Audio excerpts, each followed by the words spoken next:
오늘은 우리의 생활 속에서 언제나 발생할 수 있는 시설물 사고 중 영조물 배상 책임보험 보상과 관련된 이야기를 해볼까 합니다. 구독, 좋아요, 알람 설정 부탁드릴게요.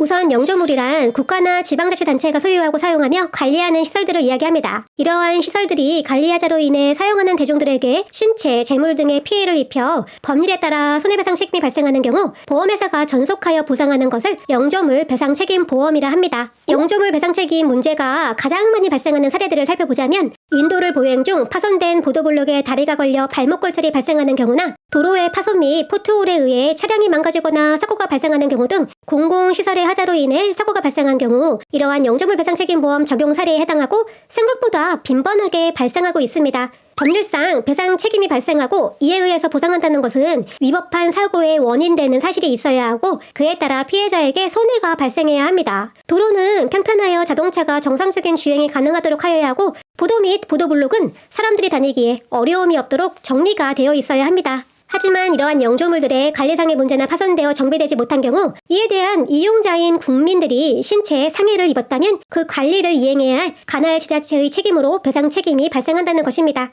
그러나 피해자에게도 영조물 사고에 대해 주의 의무가 인정되기에 가실 책임이 적용되는데 이는 민법상의 가실책임주의 원칙이 적용되는 내용으로 사고 내용 및 당시의 사실관계에 따라 피해자의 가실은 30에서 70%까지 인정되는 것을 판례나 실무적으로 알 수 있겠습니다. 실제로 저희가 처리했던 보도블록의 땅꺼짐 하자에 의해 야간에 발목이 꺾여 상해를 입었던 사례자 또는 국립도서관 로비에 이물질에 의해서 넘어진 사고 사례 등은 영조물 사고의 배상책임보험 사고 가실 부분이 피해자에게 최종적으로 40% 인정된 사례가 대다수에 해당하였습니다. 사고 가실 부분은 가해자와 피해자의 책임 범위를 결정하기 위해 매우 중요한 부분이고 따라서 보험회사는 절대 물러서지 않는 항목에 해당합니다. 따라서 배상책임보험 보상 청구 전 꼭 알아야 할 내용은 사고가 발생했다면 되도록 핸드폰 카메라 등으로 사고 현장, 위치, 문제된 장소 등을 촬영하여 당시의 상황을 잘 알 수 있도록 하는 것과 상해가 심각하다면 119에 신고하여 구급 차량의 이용과 구급 활동 일지를 차후 발급받아 사고 내용을 입증하는 것이 그나마 과실을 줄일 수 있는